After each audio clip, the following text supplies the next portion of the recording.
Well, it's relatively new legislation that's come out, and the interpretation by most attorneys is that because it references the fire code, and so if the building is less than 75 feet, then the retrofitting is not required.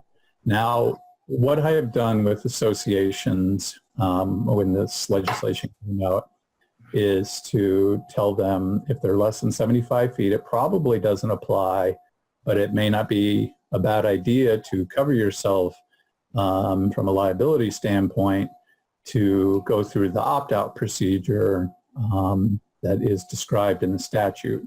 So if you have the members and you garner enough votes to opt out of the retrofitting, then not only do you have the argument that it doesn't apply because the fire code is referenced and that's less than 75 feet, but you also have the additional argument that you have opted out of any retrofitting.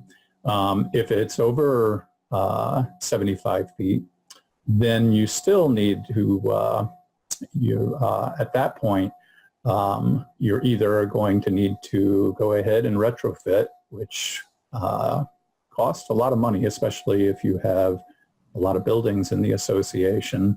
So you need to either do that, or you definitely need to opt out at that point. So there's two ways of doing it, and that is to go ahead and retrofit. The other is to take the vote and get the requisite number of votes from the members, and then you have to have it filed by a particular time frame. And then once that's done, you can opt out of the retrofitting. However, you still need to comply with what are referred to as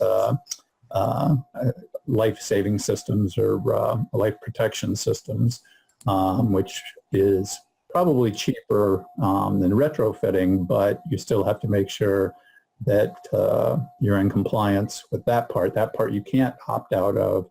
And the requirement is put in place because most of the ladders that fire rescue uses don't go above 75 feet. So they still have that requirement. It's just you don't have to retrofit the entire building if the association opts out properly.